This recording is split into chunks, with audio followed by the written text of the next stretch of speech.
Hello everybody, it's Sara Oblak Speicher and welcome to the activation series. This one has been quite some time in the making, and while waiting for people to join, I will share with you some background of how this came to be. We're anticipating a couple of individuals to join us, but we'll give them some time to hop on. It's 7:30 p.m. here in Europe. It's way past my usual time, to be honest. But I figured if we're making this a globally accessible event, we can play around with some different times. So 7:30 p.m. it is. All right. For those of you who are new to my circle, and I know there's most of you who registered to be here today, whether live or you'll be hopping on replay. My name is Sara Oblak Speicher. I am from Slovenia and spent about a little less than 20 years in New York. And it feels like it's been a whole different lifetime. And it also feels that it's been 2 lifetimes ago since we returned together with my husband and our little ones to Europe. And it's been only 2 years actually. But this is just to show how time can sometimes be just a construct. Anyway, the activation series has been simmering for quite some time. I knew I wanted to create an event for multiple purposes, and I knew I wanted to be a wholesome experience for individuals who are in a season of change, in the space where they are navigating 10 different timelines, when things that used to work no longer work, when things that they identify themselves with no longer fit, and are stepping into that next chapter. And some of them, you know, having been through many of those seasons in my own life, some might need an idea, some might be in a season of rest. So this series could be just like a little seed that they'll be planting and let it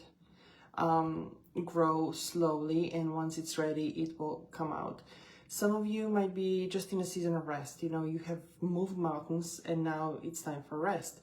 Some of you might feel the need for this push. Maybe you need an encouragement, maybe you need a permission, maybe you need a different perspective, maybe you need different perception, maybe you need vocabulary. Based on my own experiences, sometimes we're experiencing things that we just don't know how to identify them. We don't know where to put them, what to do with them, because we can't name them.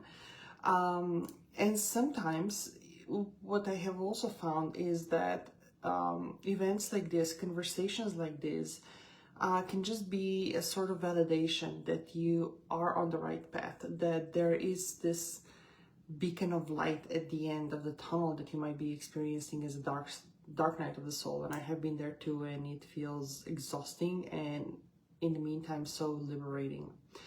So when I was contemplating this whole event, you know, the old athlete in me was still clawing really tightly and was like, okay, you need to set a set schedule and you need to put together this whole agenda and the whole curriculum, and it needs to look in a very specific way with very specific KPIs.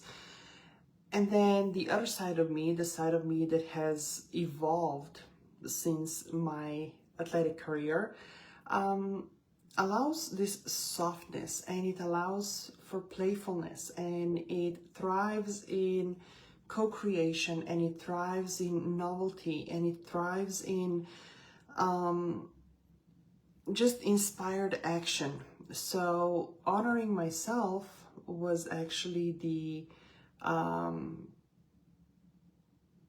path that I chose to take with this series, and I decided to trust the process and allow it to bubble to the surface and present itself exactly how it should be presented to you. So here we are, it is May, and we're doing a 7-part series over the course of 7 days, which I have to say, as a mom of 2 little ones at home, I am a little scared.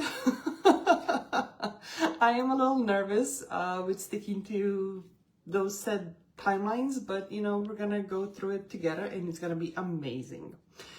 When it comes to content itself, on the website where you can register for this event, and speaking of, so let me insert this in a conversation. You are accessing this freely on Facebook. It's going to be posted on YouTube for a specific amount of time before it becomes a paid course, so to speak. But if you want to access, if you want the luxury of having a replay links delivered straight to your inbox, if you want access to a accompanying workbook that I have created specifically for this event, and if you want a set schedule for the next 6 masterclasses, let me know. There's a link here in the description. You can sign up for that as well. I promise not to spam your inbox because I don't hate anything more than 3,000 emails per day. So I vow not to do that. You can ask people who are on my email list. I don't even send regular email blasts anymore because it's not me anymore. I'm in the season where if I have something to say, I will say it. Otherwise, I'm not gonna be emailing you just because the schedule says it's certain time in a certain day that an email needs to be sent out. Even worse, I vow not to send you multiple emails per day. My goodness. I've been there, I've done it. I'm not in that season anymore. So today we're going to be talking about immersion and identity activation. And it's very fitting to speak to that topic because as I was getting ready actually to hop on live, it's been a while since I was live, probably 2 years or so. I was actually nervous and I was putting together a couple of openings, like how do I start this thing? How do I present this thing? How do we get it rolling? I honestly have to say I don't have any scripts. I don't have teleprompter. Everything is coming from the heart. And this is going to be exact content that some of you came here to receive. Now, what is that you hear, how you hear it, what you receive and how you receive it and to what extent, it will depend on where you are in your journey, where you are in your seasons, when you are in your life transitions, how open, available, willing you are to receive and hear those messages. And if there's one thing I have learned over the years of not just making these presentations, but also being on the receiving end, sometimes we hear things differently the more that we listen to them. I have a series of recordings, masterclasses that I keep returning to, usually during my morning meditation, as I call it, walking meditation with the dogs. And I'm telling you, every single time I listen to the same recording, I hear things a little bit differently. I hear things from a different angle and something else is revealed. And I'm like, oh, I haven't heard that before, or I haven't heard it in that way. Also, what I'm going to be sharing with you, some of you probably have heard millions of times because in a sense, personal development, professional development, it's a small world, if you will. We're not reinventing the wheel, but the thing is that through my work and over the years, I have learned that there is certain frequency with which I communicate and that activates people just through the presence, just through the courtesy of my voice, and the energy that I exude, that is the right match for my perfect buyer, for my perfect client, for my perfect audience, ideal audience. So that in itself is the gift that I intend to give to those of you who are here listening, whether live or recording, trusting that the right person will receive exactly what there is to be received. Also, what I wanted to share with you is I am not here to lecture you. My intention is not to give you some magic 3-step formula, because I don't believe in magic 3-step formulas, but I do believe in frameworks. I do believe in insights. I do believe in lived experiences. I do believe in patterns, and I do believe in highly customized approach that depends on where each person is. So when I work with my clients privately, yes, everything is mainly one-on-one unless I'm giving a speech or a workshop, just to maintain this sacred space to co-create with each client the highest level of service that I can offer. So I'm saying all of that because there's going to be things that you have heard before and you might be like, oh, not again. There might be things that I share with you and they finally land, and it's finally this piece of the puzzle that you have been missing. It finally sets in and everything clicks and off you go. Some of you might need a permission, although I would love to say that no one can give you permission but you. Oftentimes we know that this is not how life works, and that sometimes it's so much easier to receive a permission or marching orders from somebody else for that matter. All right, so without further ado, immersion and identity activation to create the internal and external conditions where you can become who you already are. I know it sounds like out of this world title, mouthful of big words that essentially, what do they even say?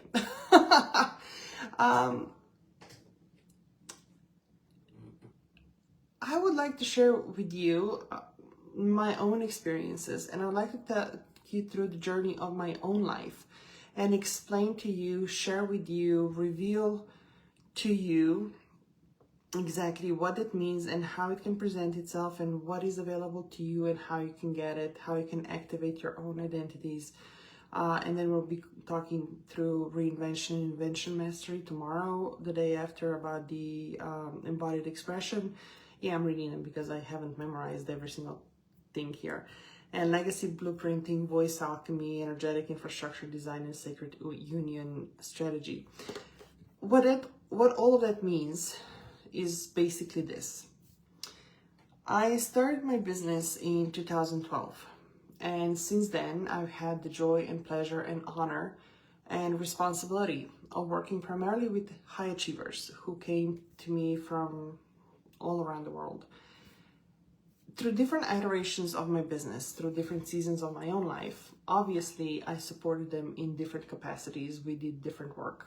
And even at the same time, two people would come in with two different objectives. They had two different requirements and priorities, right?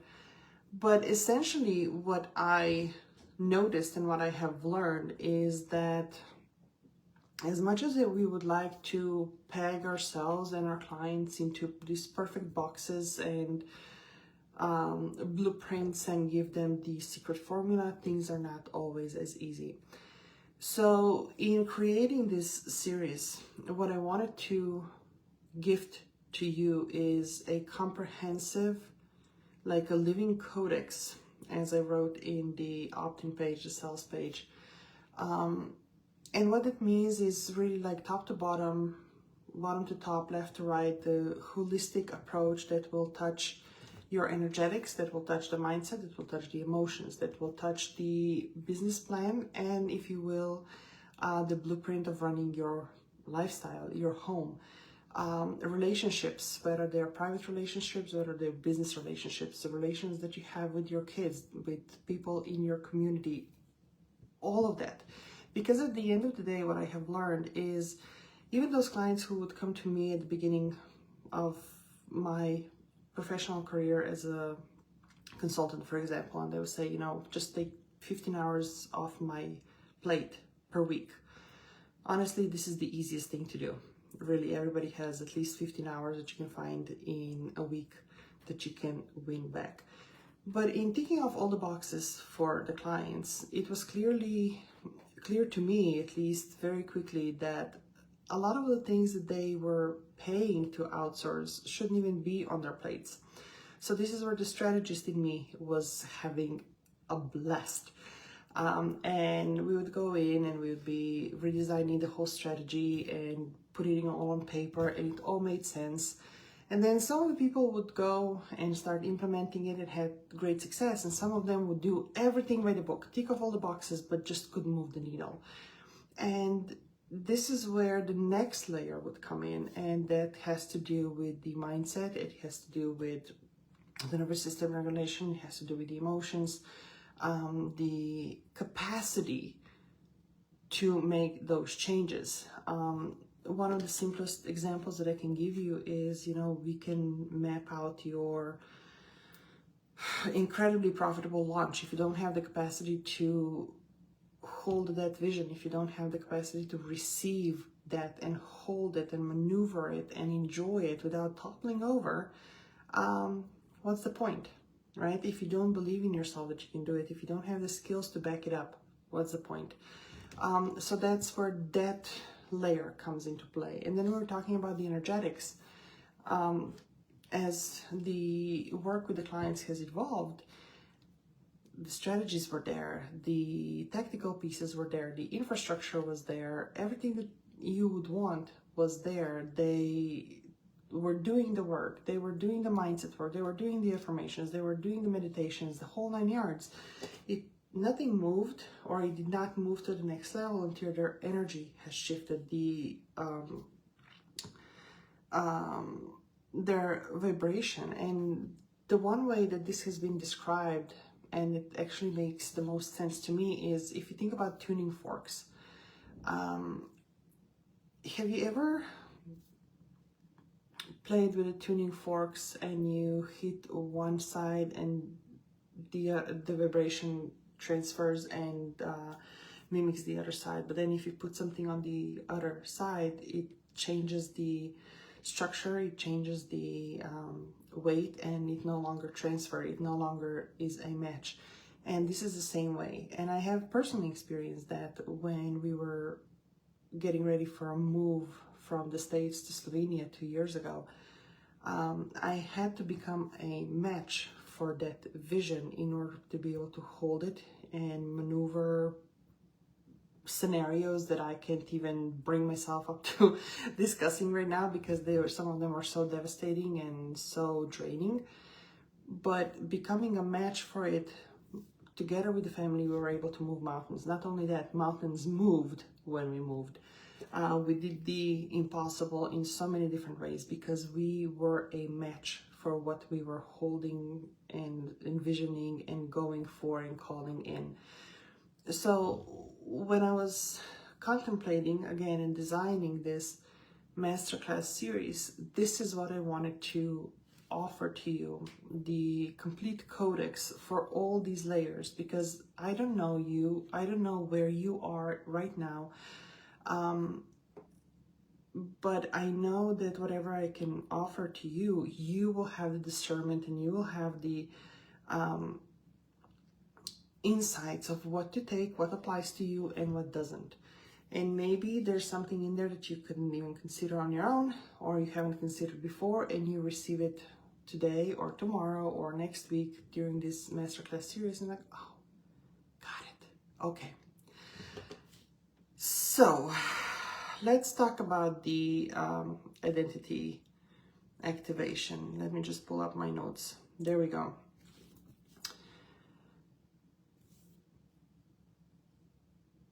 When I talk about my clients and when I talk about individuals that I love working with, that we have had the most success with, one thing that we all have in common are high achievers.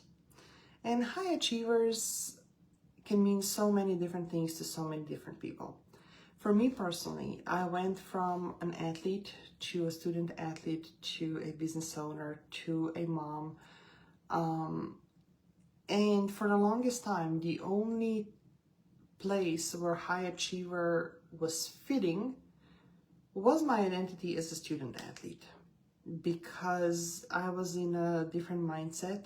My focus was solely on sports and education. Decisions I was making there were conscious decisions, and it was also widely acceptable. You know, when you talk about, when you can go ask anybody and you say, can you define me a high performer, high achiever? Chances are they will mention something about an athlete, maybe a six-pack, maybe a endurance or sprinter or elite professional athlete. Chances are that that's what they're going to be naming. But something interesting happened as the years went by, especially after my second baby was born, and I went through depression, I went through postpartum, I went through severe burnout that got me to a hospital not once, not twice, 3 times, because, you know, I'm a stubborn Slovenian woman who can do everything on my own. I don't need any help, or so I thought. So I had to learn my lesson. I had to learn to slow down. I had to learn how to soften into receiving. I had to learn how to be gentle with myself. And I have to learn a lot of things. And before I could learn them, I had to unlearn things that sport has taught me. All of that to say, when we talk about high achievers, one thing we do have in common very often is that our drive is frequently derived from the need to please, from the need to be accepted, from the need to be acknowledged, and to feel some kind of a void. And in this drive, in competition and in practice, and in winning and in losing alike, we don't even give ourselves a grace to just be in the present to celebrate, because we already are off to the next high, so to speak. Receiving a medal, great, awesome, next. Losing, oh, that sucks, okay, next. There's always this next. So by the time those individuals come to me, some are still elite athletes when we begin our work, some have shifted in entrepreneurship, some are high-level executives. There's now this push and pull, because they're also in this space in between. The old paradigm that has given them all the success, all the accolades, all the accomplishments, tangibles, measurable successes, whether it's on a scale or a bank account or a time or whatever you want to measure your success with, they have fulfilled all the expectations that others had of them. They are giving themselves away, fulfilling all the roles and commitments to their families, to their friends, to their communities, in business, to their teams, to their colleagues, to their organizations, you name it, they're stretched thin. And on the other hand, they are in this in-between space, just like I was quite a few times, when you're like, okay, but who am I really beneath all of that?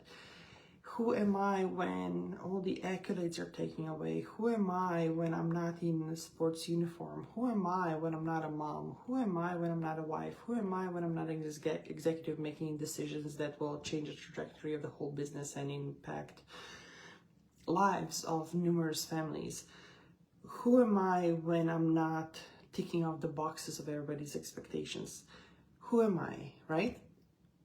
And what I have learned in those moments, we can approach things from 2 sides, and I have been through both of them actually. One has been, I want to call it accidental, and it takes me, the first thing that I can think of is when I was about, I think it was 16 or 17, I had back issues.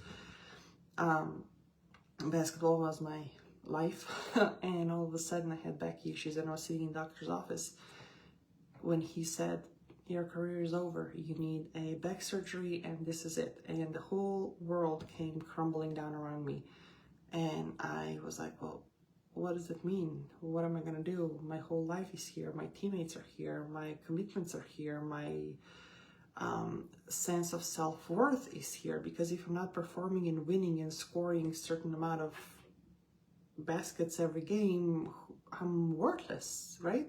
That was my whole identity, was tied to being an athlete. And all of a sudden that rug was pulled from underneath me. Long story short, with the help of different professionals, health professionals, I didn't need the surgery and I continued on to play for many more years. Luckily, knocking on wood, without any major incidents to begin with, which in itself was a miracle.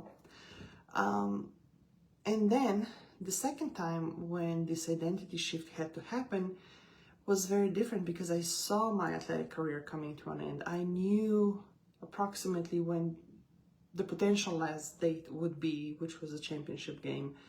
And I knew this was it, because I was ready to close that chapter. I was ready to move on. And even though I turned from student athlete to a student, to a wife, to an employee, to a business owner, to a mom, probably within 2 years, like one identity after another. I didn't even have the time to comprehend any, or to really sit down and define any of them and what that would look like, what I would like it to look like. The bottom line is, I simply went with the flow. And a lot of my clients go with the flow. Well, I am this now and I'll just lean in and I'll figure it out.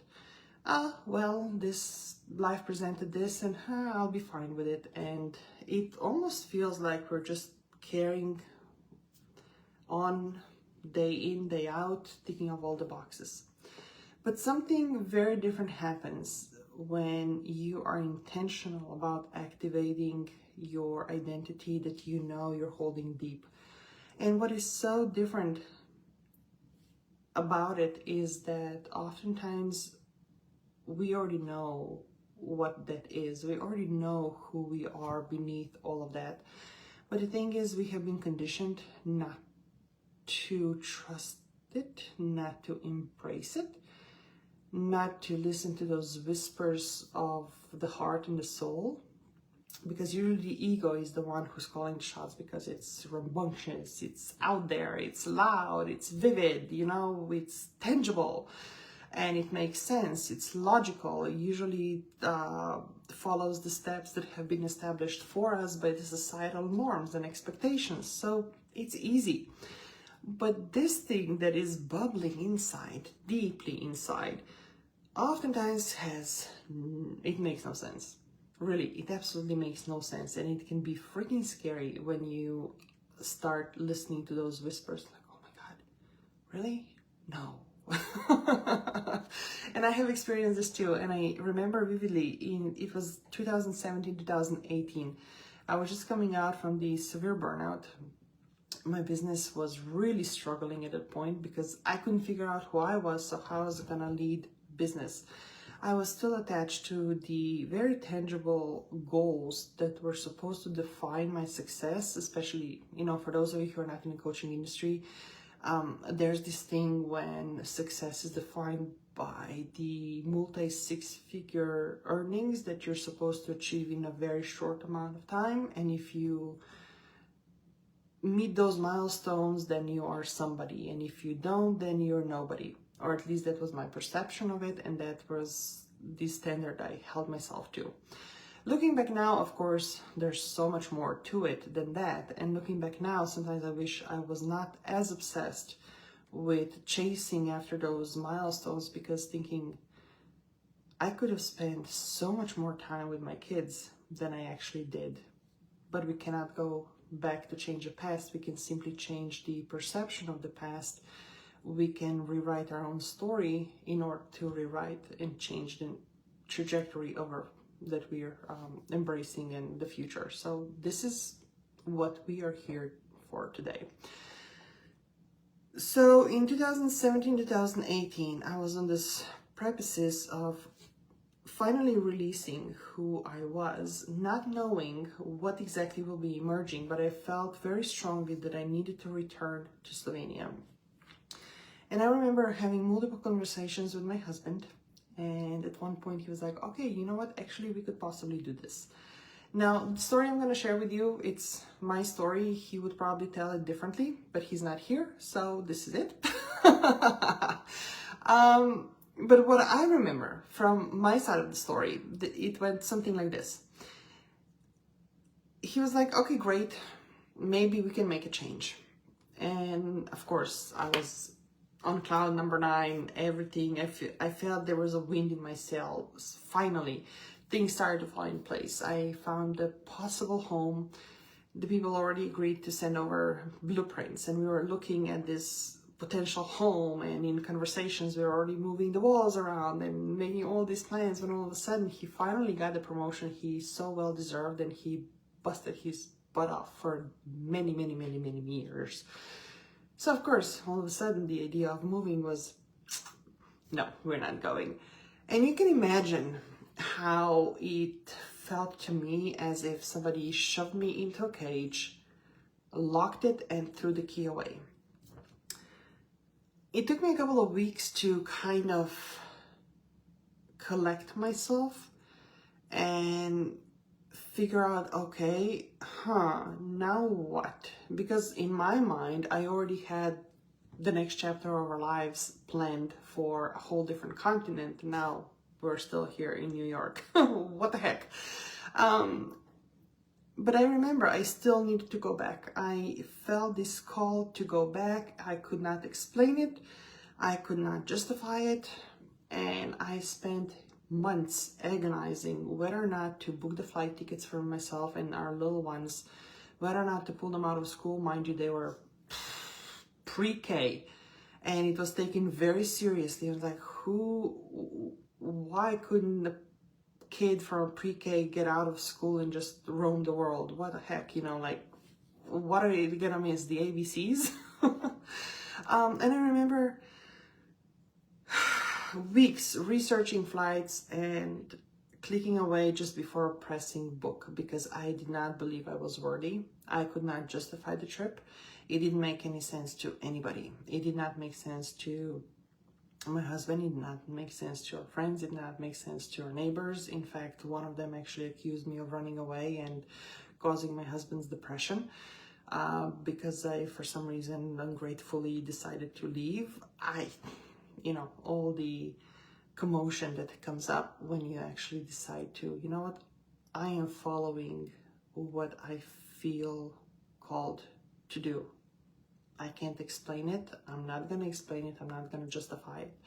But the moment I finally worked up the courage to book those flights, it was something had lifted. So the girls and I got to spend a couple of months in Slovenia, and as my mentor at the time called it, I had to gather my rosebuds. I had to connect to the ancestral land. I had to just be in the environment where my ancestors were. Because to be honest, I don't think there's a dust in the soil of any of my ancestors on the other side of the Atlantic. And I certainly felt that I had overstayed my welcome back in 2017 and 18. But ultimately, that's what started to move things. And after returning to the States, I felt like I found a new layer of myself. It felt like I was able to remove a couple of layers that have been holding me down, that I used as a security blanket. Identities that I was holding on to because they were known to me and known to others. So it was very freeing, so to speak. And then, of course, 2020 happened when the world shut down, and that was the most glorious time, selfishly, I have to say, for my family and I, because we spent a lot of time together that we otherwise didn't. My husband's career was very demanding, so most of the week I was pretty much a married single mom, solo parenting the kids, running a business, running the household, that whole 9 yards. Looking back now, I was like, I don't even know where I found all the energy and all the time to do all the things that I have done, but I was still in the ticking, marching orders. This needs to be done, and it's gonna get done, even if it means being up until 3 a.m. I have changed now too. Just the other day I went to bed at 7:30 and it was the most glorious experience. Getting my sleep. That's non-negotiable anymore. But all of that to say that sometimes in order to activate this identity that we know is looking to emerge, it will take tremendous amount of courage. It will take audacity, and it will take selfishness, because it won't make sense to anybody else, and it's not supposed to make sense to anybody else. Sometimes it doesn't even make sense to you. But there is this calling, there is this fire, that is this spark, and it is on you to nourish the spark. And just like a tiny little flame, you have to feed it to keep it alive. It needs oxygen, it needs more materials to burn.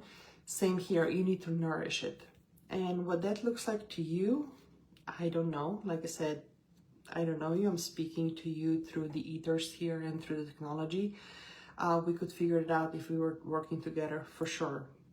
But for the time being, may this just be the encouragement that if you're feeling this spark, it is there, it is worth looking for, it is worth nourishing, it is worth growing it. Because at the end of the day, no one else will. And sometimes I'm a believer that maybe it took us thousands of lifetimes to get to this point, to this particular lifetime, when we're like, okay, finally I'm ready to pull the plug. I'm finally ready to do this.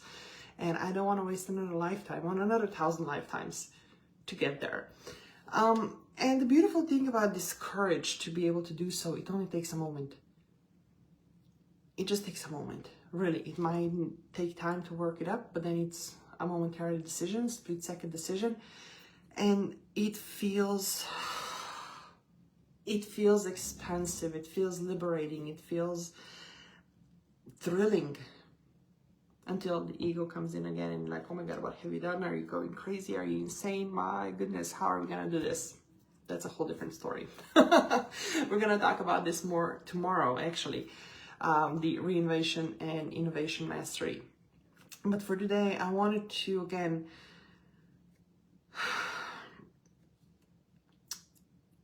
really offer to you a mindset shift number one, if you will, that the next level, whatever next level looks for us, the next chapter, the next season, the next identity, so to speak, it's not found in doing more, in adding more. We already have way too much on our plates. We already are trying to be way too much to way too many people. Most of them, if we're honest, don't even matter, right? On our deathbed, are we really going to be looking back? It's like, oh, I should have really been nicer and pleased this person who I didn't even know, but it was some stranger on the internet making some comments about me.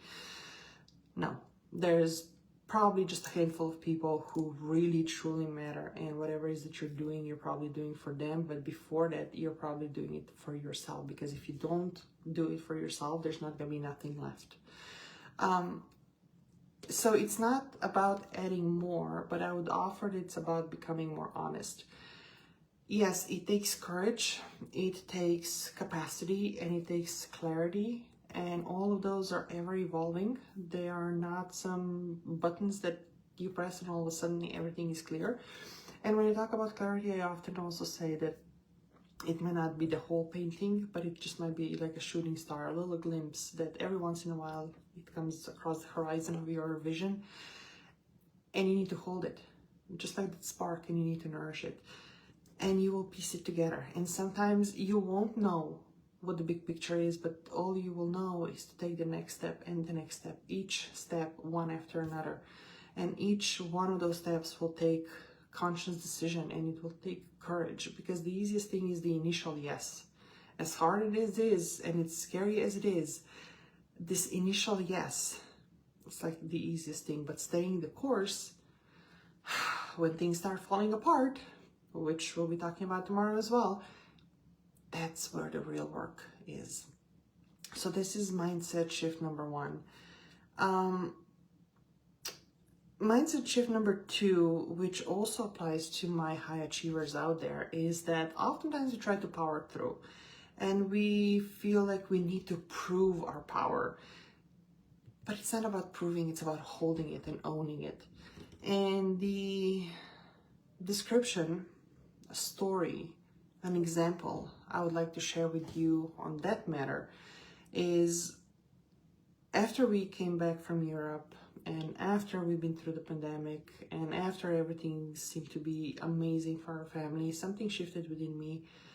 And I was like, I came from the space where I would blame myself for slow business and for not being where I thought we needed to be as a family. And I would feel so bad for my husband, who was putting in long hours, commuting 3 hours per day, sacrificing so much to hold and advance his career to provide for us. Then, as I was recovering from depression and severe burnout, I went through the phase when everything shifted and I started to blame him for my situation, and I started to see myself as a victim, and it felt like I was giving my power away. And one of the ways that I thought I could gain that power back was outsourcing it to my mentors, to my coaches, proximity to their power, thinking that somehow just by associating I will somehow be served on a silver platter, whatever I was looking for to create. It did not work that way, believe it or not. But what continuously doing this inner work and the work with my husband and the work on the business and all the evolution and all the different identities that have been emerging and things that I have been releasing, it eventually got me to the point when I was like, okay, great. I'm in a space where I love him immensely and I love myself more and I'm willing to walk away. But this little whisper wouldn't leave me alone and kept saying, this is not how your story ends. Even though my ego was awesome. I was like, yes, we got this, you know. And that's where I noticed that I was holding on to the need to prove my power in a very incongruent way. A way that was not aligned, a way that did not feel right, a way that I knew was wrong. But I was just so obsessed with proving my independence, and I was just so committed to speaking my truth, whatever that was supposed to mean back then, that I had no idea how else to prove that I matter, that my needs matter, that something needed to change, than to just be willing to walk away from everything. And I'm not passing any judgment to anybody who has saw it through, who left. It was not the right choice for us, because also it was not what was intended, what was our, I can't even verbalize it, but I hope you understand what I'm trying to convey here. I was holding to power. I was trying to prove my worth, and it felt like screaming in a sandbox, trying to get attention from people who didn't even matter, and I was even not supposed to be in that sandbox to begin with. So, you know. But again, every experience led to a new revelation, new lessons learned.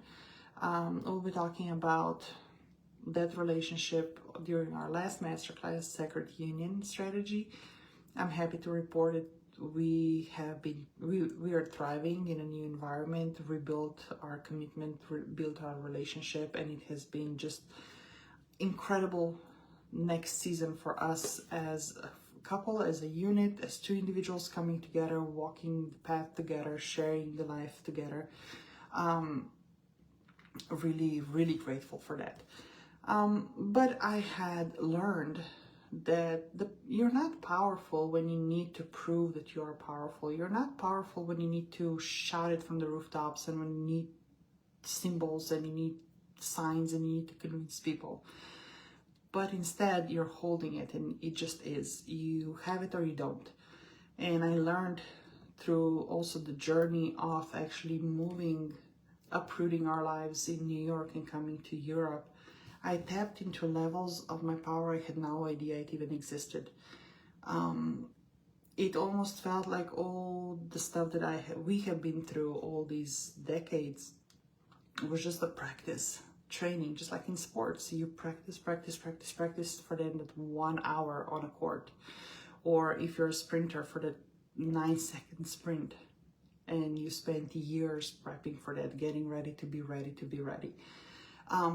So the mindset shift number 2 then is, like I said, you don't have to prove your power, just hold it, embody it. And that's another thing we'll be talking about as well. The third session is going to be about the embodiment. And the third one, which is probably the biggest one that I'd like to offer to you, is legacy isn't built someday. It is woven into how we show up every single day. At this moment, if you have signed up for this masterclass, you have received a PDF workbook. If not, there's a link here in the description. You can still do so and you'll receive the workbook, but there's going to be 3 journaling questions you can find. I'm in this season right now when I feel very comfortable in a way with soul streaming and transmitting, I want to say, these masterclasses with minimal preparation and minimal framework, and in the meantime putting together something tangible for you to have and to hold and to use and utilize and return to whatever you need to. So, and weaving both of them together. So this journaling is one of those instances when I prepare the questions in advance, not knowing where this conversation is actually going to lead us. But here we are. So I want to offer to you 3 journaling questions you will find in the workbook on day 1. Take your time, contemplate them, be with them. I personally am not a person who would sit down and write them all out. It just doesn't work for me. I tried. God knows I tried.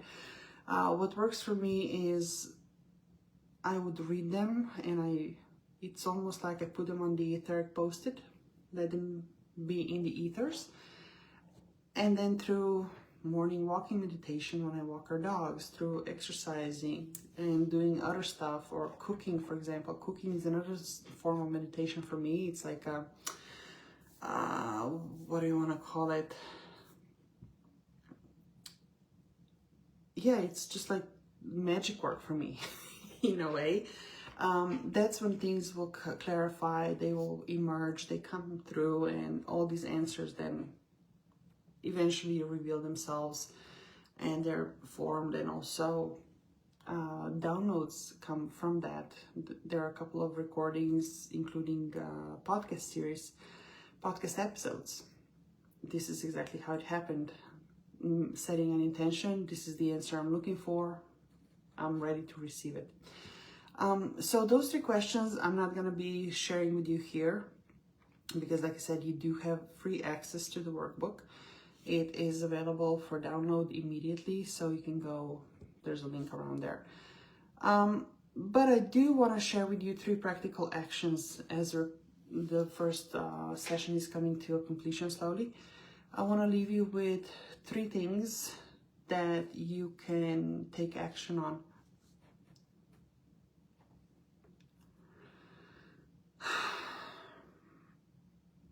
Aligned action would be a way of putting it, and I had it actually written down, but it just doesn't resonate right now. So give me 2 seconds. Let me feel into what's coming through. Okay. What I would like to offer to you for those actionable strategic steps, if you will, for the end of today, is to do your own audit. Now, you came here today for many different reasons. Some of you are here for business reasons. Some of you here are for career purposes. Some are here for personal reasons, relationship. Whatever is it, whatever it is that you're going through, I offer that you make your audit. I'm going to use business ownership as an example, but you insert whatever applies to you. So if you're a business owner, chances are, as you are evolving, as you are growing, as your seasons are changing, that the business you have built, the offers you have created, there's a friction.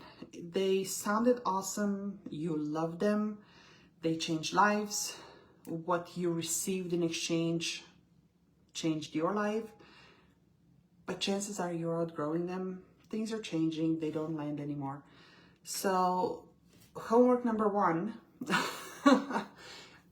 audit your current offers, audit your current business model, and see what are you holding on to because it's simply a comfort zone. What are you holding on to because of the perceived value, or because you're holding on to the potential of it? In many cases, an earning potential. Oh, this one client buying this thing, it can change my entire life. But if you're really honest with yourself, and if you draw the parallel between what is emerging, who are you becoming, and what is that you're offering, there's a friction there. So can you be honest and just notice what offers no longer fit, what offers no longer belong, and which are the ones that are truly reflecting your higher self? And what tweaks can you make? Again, this is an example of homework example for those of you who are business owners. But if you're in a career, do your version of this audit.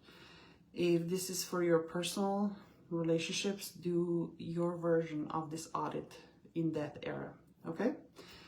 Second, be a little adventurous here. And I would invite you, if you are on LinkedIn or if you're on Facebook, one of the ways that I activate intentionally my identities as they're evolving, I write them down, I claim them. And one of the fun ways that you can actually do it really quickly, real simple, is Facebook and LinkedIn taglines. I mean, it doesn't get more simple than that. So if you knew what you're evolving into, if you knew what's emerging, and if you dared to claim it, what would it be? And what kind of headline would you craft to match your next identity? And I'm going to challenge you actually on this one. Put it down in the comment. I want to read it. I want to honor it. I want to celebrate it. And I want to give you a platform for you to make the next step and step closer to it. And then third one is a double dare.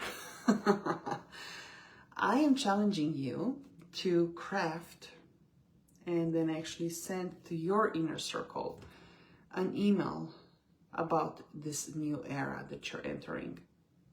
It will look differently for all of you, for each and every one of you. But this is what I'm talking about when we say activating. One thing is to think about it. One thing is to just, yeah, okay, great, I will.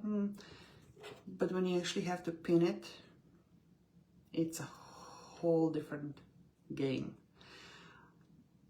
I want to warn you about one thing though, also from my own experience. It can get a little tricky.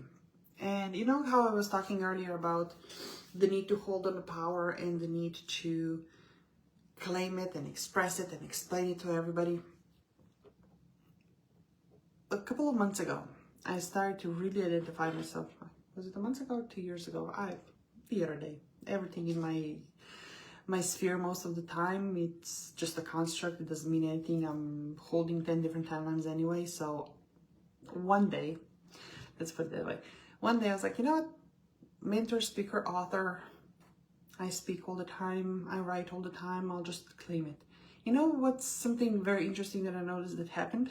All of a sudden, once I started to use it, my signature, Sara, mentor, speaker, author, I could not say a word. I could not put a sentence together, and I could not write a thing. I think I went for weeks without writing anything substantial. It was just a block, and I was like, oh, how interesting. Here I was, finally claiming what I knew all along and what I have already been doing so naturally, but just putting a name to it, complete block. So I would also be interested to see and to hear from you once you actually claim this next season for you and you share it with your audiences, you put it in your LinkedIn, you put it on your Facebook, you share it with your inner circle. Notice your response, notice your reaction to it, notice what it brings up, and maybe write it down, because we'll be working with that intel for the next 6 days too. So you have your journaling questions, you have your homework, and this is bringing us to a conclusion of day 1, part 1. I want to say thank you for each and every one of you who have joined me live. I want to say thank you for each and every one of you who is hopping on a recorded on a recording. See, that's the thing. It's 7:30 p.m. as I said. Now it's 8:30 p.m. way past my bedtime. And English being it used to be my 4th language. It is my 2nd language now. Actually, it became my primary language, but I just don't find the words. So I'm gonna use the words of Victor Borga, who said, "It's your language, I'm just trying to use it." So with that, I want to say again, thank you for being here. I look forward to seeing you tomorrow. And again, if you're just hopping on and you would like to receive a schedule, the workbook, and the link to recording, so you don't have to look through Facebook here or later on YouTube, register, and all of that will be delivered straight into your inbox. That being said, thank you. I will talk to you tomorrow. Take care.